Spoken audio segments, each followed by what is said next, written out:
بسم الله الرحمن الرحيم والصلاة والسلام على نبينا محمد وعلى آله وأصحابه أجمعين أما بعد. Inshallah, continuing Surah Al-An'am, we reach verse 65. Allah subhanahu wa ta'ala says, قُلْ هُوَ الْقَادِرُ عَلَىٰ أَن يَبْعَثَ عَلَيْكُمْ عَذَابًا مِّن فَوْقِكُمْ أَوْ مِن تَحْتِ أَرْجُلِكُمْ, until the end of the verse.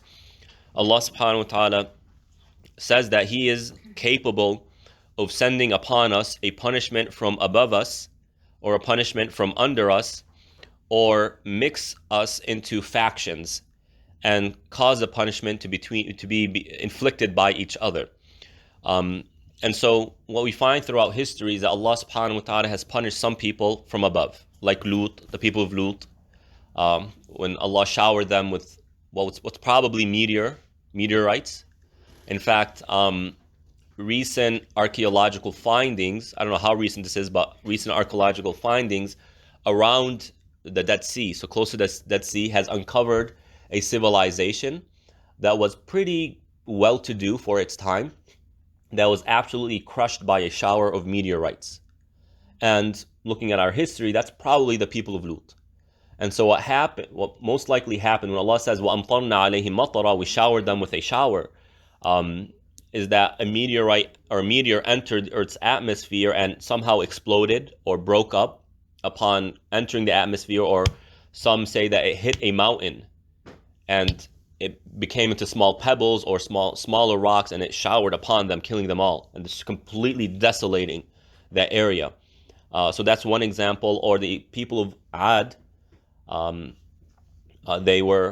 subhanahu wa ta'ala sent upon them a very massive storm that lasted eight nights and 7 days.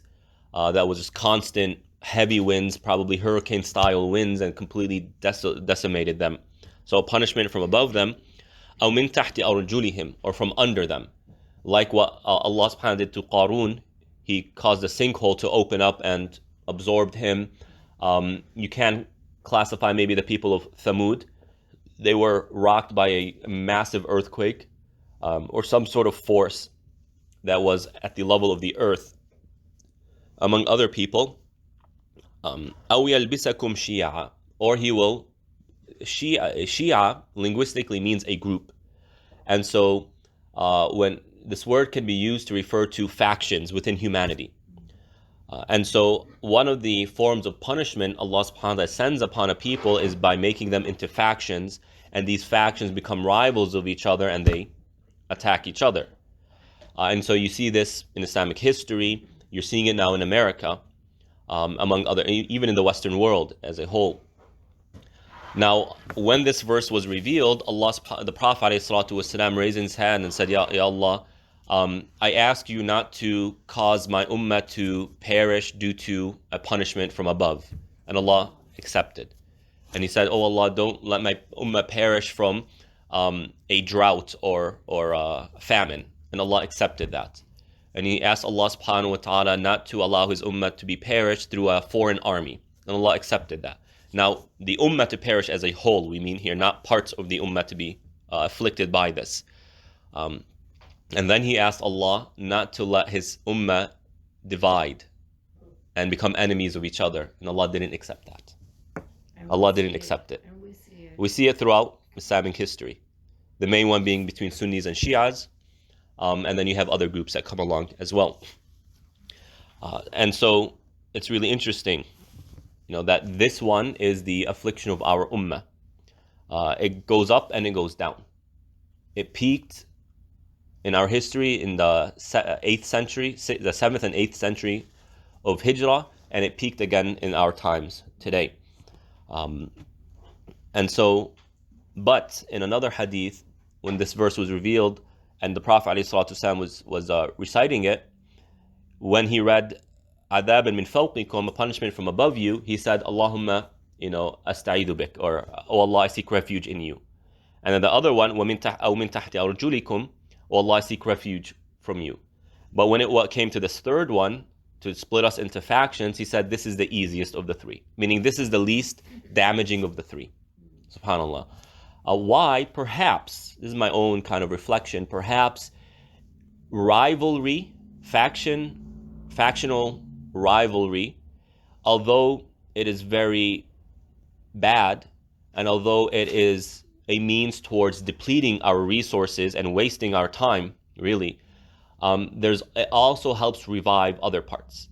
That when I know there is a rival out there, I need to improve myself. Okay, and so it leads criticism, although it's frustrating, although it might seem, publicly speaking, not good. It actually helps strengthen people, right? To eventually where they build an amount of maturity to where they can start saying, okay, hold on, let's come together and let's deal with this. Now, when it comes to the factional fighting within Islam, the main one is Sunni and Shia, right? And when you talk to a Sunni, they'll say the Shia did this and they did that in history, and they have done this and they have done that, and all that is true. When you talk to a Shi'i, they'll say the Sunnis did this and this to us and did that and that to us, and perhaps many of it, if not maybe a lot of it, is true. Okay? But what tends to not be mentioned is that there have been times where the Sunnis took on a mission that the Shias benefited from, as well as vice versa. The Shi'i states took on missions to defend Islam as a whole. And one example of that is against the Crusaders. The earlier defense against the Crusaders were actually from the Shi'i states. Right? And so what I'm trying to do here is not to dismiss the animosity that has occurred and the injustices that have occurred from either side, but rather to point and highlight this part where it's not always we hate each other and we're coming after you, but rather there are prospects, there are examples of where we can actually collaborate for the betterment of the ummah. Now, I'll be very blunt. I'm not going to do kumbaya and whatnot. Sunnis don't agree and quite adamantly disagree with some theological positions of the Shia community, and vice versa as well. I'm not encouraging us to kind of embrace the other side. I'm actually encouraging us to discuss and go back to Quran and see what we can derive from that. That is what Allah tells us to do. وَإِن تَنَازَعْتُمْ فِي شَيْءٍ فَرُدُّوهُ إِلَى اللَّهِ وَالرَّسُولِ. If you disagree on something, go back to Allah and His Messenger. Right? But when it comes to political and social collaboration, we have lost so much. Look at Iraq. Right? And what happened there? It's one of the most balanced and 50-50 about. I think it's 51 Shia, 49 Sunni. It's very even in terms of its demographic. But look at how much they lost. Iraq, which was prior to the Gulf Wars, a very strong state, well-to-do financially, right? Say what you want to say about Saddam, tyrant, criminal, killed, etc. And all that might be true. But the Iraqis now, they cry over the loss of Saddam. Again, that doesn't justify what he did. But once factional fighting, in fighting occurs, it's a waste of resources. Blood is spilt, creates animosity that lasts generations. And who benefits most from it? The enemy. Maybe you saw a clip. It was spreading on YouTube, at least it's in Arabic, but there's a clip of two deers fighting each other. And they're locking their horns together and they're bumping each other's head. And in the distance, you see something running. You can't really tell what it is. Right? And it's coming closer and closer. In the meantime, there's some poetry, Arabic poetry, saying that, what happens when brothers fight or people fight together. And as you see this thing coming closer and closer, it turns out to be a lion. And by the time the two actually realize there's a lion there, one is grabbed. And that's exactly what it is. That's exactly what it is. So when Muslims become divided, that is when the Crusaders came in. That is when the Mongols came in. That is when the colonial powers came in. Even now. Right? Or else, who can take on the Muslims? Who? When they're united. Right? And so, theology, that's one thing. And it's a big thing. But we need to realize people are starving from both the Sunni and the Shia side. We have a responsibility towards them. People are dying from both sides. And yes, a lot of it is state funded. And a state that is ideologically funding this. That's true. We're not going to deny it. But I'm not going to let that animosity turn my eye from the child, the Muslim child, who's crying out of starvation. From helping the Muslim who's distressed. That is my role as a Muslim. Right? That is not going to cause me to turn a blind eye to the crimes of extremist Muslims on both sides. Right? Those who adulterate our principles and take Quran and Sunnah and say, oh, we're doing this to blow up these people who are just praying, or any of that nonsense. Now, there's a lot to say here, right? And what I'm trying to do is just say that, look, we need a more balanced approach. This internal fighting is a punishment. It's a type of punishment. And so to exacerbate that is like saying that we're feeding this punishment, or we're allowing it to extend even more, to prolong it. And thus we are part of the cause. But I emphasize, there are a lot of crimes and a lot of people who have beards and large amamas, right, turbans, who are bloodthirsty. They are bloodthirsty. And they will use this factional fighting for their own self-gain, promoting their own things. The people in Syria have died in hundreds of thousands. Innocent blood, economy completely destroyed, a country completely destroyed. And who's one of the biggest funders for this? We know who it is. Right? At the same time, Daesh, Al-Qaeda, ISIS, these guys, they're also a major problem. They don't go fight Israel, but they're fighting with each other. It's one of the propaganda. We're against Israel. 40 years, the Syrian government. 40 years, the Syrian government is saying, Israel, Israel, Israel. We won't let anyone who has an Israeli stamp, will ever enter our country. And all this army and weaponry, we're going to free the Quds and whatnot. What do they end up using those weapons for? Or against who? Their own people. Their own people. Liars. Yeah. Liars. Right? And so we here in America, we have an environment, a political situation that can allow dialogue, that can allow, I'm not saying we agree on theology, we should debate theology. I'm not saying we accept the other's theology, right? It goes against our principles. These are sensitive issues. But what I am saying is that perhaps we here in America have the means of becoming a role model of collaboration, at least at the political level, to help influence or perhaps influence Muslims in other parts of the globe. And to allow them to at least put arms down so that we can start to restore order. Afterwards, we can have the theological debates. It's healthy to have theological debates. But what are we going to gain when we turn our guns at each other? Also, what to say here, aside from the Sunni Shia schism and division, when it comes to individuals and their preaching of Islam, this is a very good way to determine who's really working for Allah versus who's working for the shaitan, whether they realize it or not. Are they uniting Muslims or are they dividing Muslims? Know that the one who puts their resources, their time to uniting Muslims, this is a mujahid fi sabilillah. This is a mujahid in the cause of Allah. But the one who's constantly criticizing, saying so-and-so is doing this and so-and-so is doing that, and attacking everyone, thus creating division, that is someone who's working for the shaitan, whether they realize it or not. Whether they realize it or not. And so, what does Allah tell us when it comes to engaging the Christians and the Jews? قُلْ يَا أَهْلَ الْكِتَابِ تَعَالَوْا إِلَى كَلِمَةٍ سَوَاءٍ بَيْنَنَا وَبَيْنَكُمْ. Come, let's agree on a principle between us and you. Let us unite under the principle. Which principle, of course? La ilaha illallah.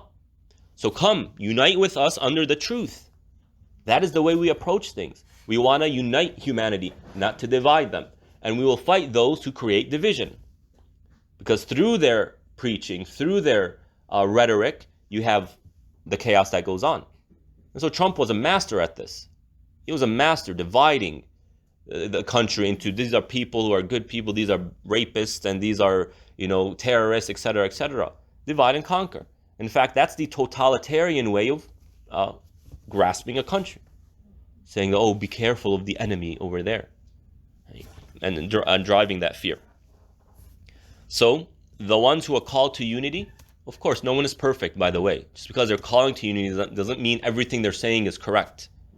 But the one who calls to unity is someone we should be working with, right, in a way that is best, in a way that pleases Allah subhanahu wa ta'ala. But the ones who create division, the ones who divide, the ones who categorize, etc., then we don't care for those people. In terms of, we don't care to work with them. انظر كيف نصرف الآيات لعلهم يفقهون. Look at how we show our verses so that you derive fiqh, so that you derive understanding, you understand what's going on. وكذب به قومك وهو الحق قل لست عليكم بوكيل. And your people rejected it. What is being rejected here? It could be the punishment. So the Prophet ﷺ, the Quran, told Quraysh that if you continue on this path of rejection, you'll be punished. And that happened. They were punished on the day of Badr. That was their punishment. So Allah subhanahu wa ta'ala is saying, your people are rejecting the coming of the punishment, even though it is the truth. It is coming. Now, whenever you find in the Quran that kadhaba, rejection, is being paired with haqq, truth, it really is a type of play on words. Because haqq, truth, linguistically means that which is firm and unchangeable. It is truth. Why? Because it is clear and is firm. You cannot play around with it. And so when you're rejecting that, it's like rejecting that the sky is blue. Right? It's like, okay, how does this fit? And so it shows the ugliness of what they are doing. So that's one way of interpreting it. The other way is, and they reject it, meaning the afterlife. They reject the afterlife, even though the afterlife is the truth. قُلْ لَسْتُ عَلَيْكُمْ بِوَكِيلٍ. Tell them, I am not responsible for what happens with you. I am not responsible for bringing the punishment. I am not responsible for reviving your souls. I am not responsible for your decisions. لِكُلِّ نَبَإٍ مُسْتَقَرٌ وَسَوْفَ تَعْلَمُونَ. Everything, every news that Allah gives, meaning every promise He makes, every prophecy He gives us, mustaqar. Mustaqar is from istiqrar, which means it is rooted, it is firmed. Right? And so it is going to happen. Allah, if He promises something, فَلَنْ يُخْلِفَ اللَّهُ وَعْدَهُ. Allah does not go against His promise. And it has an appointed time, and an appointed place, and an appointed how it comes about. وَسَوْفَ تَعْلَمُونَ. And you will truly know. And so you will truly know, if it's the first opinion, they knew at the day of Badr. That's when the punishment came. Or وَسَوْفَ تَعْلَمُونَ, you will come to know, meaning once your bodies are revived. وَإِذَا رَأَيْتَ الَّذِينَ يَخُوضُونَ فِي آيَاتِنَا فَأَعْرِضْ عَنْهُمْ حَتَّى يَخُوضُوا فِي حَدِيثٍ غَيْرِهِ. And if you see those, يَخُوضُون here means they are dialoguing or they're having a conversation, but that conversation is more based on mockery and amusement, sarcasm. That is khala fi shay. And so if you see the people dialoguing in this manner about our verses, about Quran, about the principles of Islam and Iman, فَأَعْرِضْ عَنْهُمْ, turn away from them. حَتَّى يَخُوضُوا فِي حَدِيثٍ غَيْرِهِ, until they start dialoguing about something else. So, this is a general principle in Islam. When sin is occurring, we are told to turn away from that. Now, it seems like the turning away here is a physical type, meaning stand up and leave. Right? That's the stronger opinion. Although some scholars said that turning away is, it doesn't have to be physically per se, but in your heart. That you reject it in your heart, because that is the lowest form of commanding good and forbidding evil. And so this is a general principle. Whenever sin is occurring around you, or you're in an environment or a place where sin is occurring, then turn away from that until the sin is no longer being done. And so part of Iman is that if gossip is occurring, backbiting, slandering a person, to turn away from that. Either change a conversation or get up and leave. And what is the point of getting up and leave? And why is that the stronger opinion? It is because it shows a rejection for what they are doing. And you're telling them, I reject what you are doing. And so it becomes a manifestation of commanding good and forbidding evil. وَإِمَّا يُنْسِيَنَّكَ الشَّيْطَانِ فَلَا تَقْعُدْ بَعْدَ الذِّكْرَى مَعَ الْقَوْمِ الظَّالِمِينَ. However, if the shaitan causes you to forget, meaning you're sitting down and this is happening and you forgot about this verse, you forgot that, oh, they're sinning and now I have to do something, then when you remember, when it comes back to your mind that, oh, I have to do something, then go ahead, get up and leave. Okay? And so from here, the scholars took the large principle, or at least this is one of the evidences, that Islam, our Sharia, excuses the one who forgets. If you forget something, you're excused from it, or at least excused from the sin. So someone forgot to do salah until the prayer time ended. You're excused. Go ahead, get up, pray, and there's no sin behind it. No. So now the point of getting up, as I mentioned, is to do dhikra, is to remind them. So when you physically get up and turn away, they understand why you're doing it. They understand that, there's an inkar here. You're telling them that this is wrong.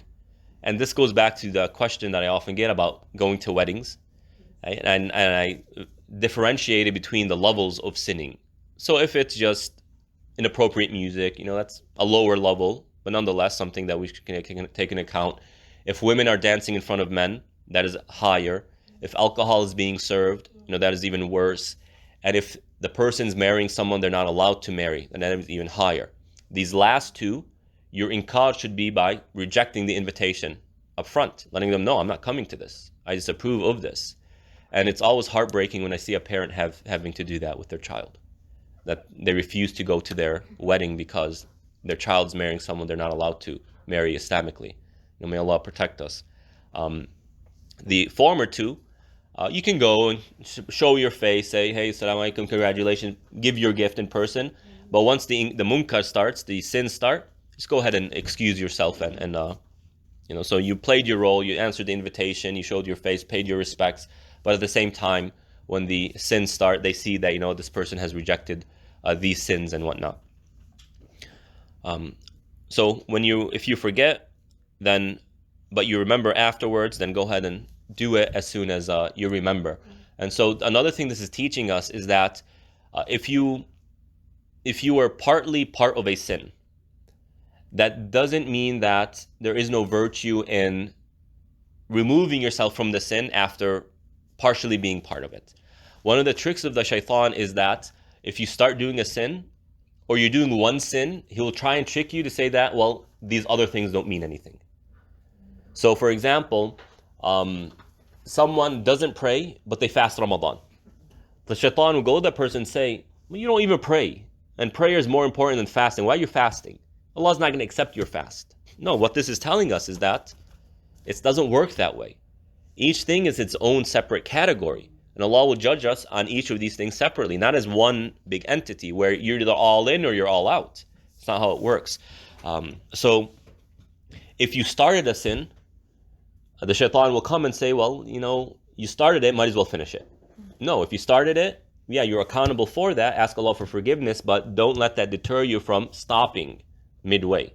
That is more virtuous than completing it, less sinful than going forward with it until the end. And then Allah subhanahu wa ta'ala says, وَمَا عَلَى الَّذِينَ يَتَّقُونَ مِنْ حِسَابِهِمْ مِنْ شَيْءٍ وَلَكِنْ ذِكْرَ لَعَلَّهُمْ يَتَّقُونَ. It said that when verse 68 was revealed, the question came about, Ya Rasulullah, if this is now, we have to apply this, every time we see a sin, that we have to remove ourselves from that environment, how are we going to sit next to the Kaaba? Remember, this is in Mecca. There were idols around the Kaaba, and the polytheists were worshipping these idols, and they were doing lewd things, and you would find naked people circumambulating around the Kaaba. Now, we're not allowed to look at naked people, and we're not allowed to, this environment is very sinful now. So Ya Rasulullah, I mean, if this is the case, then how are we going to spend time by the Kaaba? Allah comes in verse 69 and further clarifies the previous verse. He says, وَمَا عَلَى الَّذِينَ يَتَّقُونَ مِنْ حِسَابِهِم مِّن شَيْءٍ. It is not upon the people who behave with taqwa, meaning those who pray, those who do what they're supposed to do. They are not accountable for the actions of other people. So if you are praying by the Kaaba and these sins are occurring, you're not accountable for that.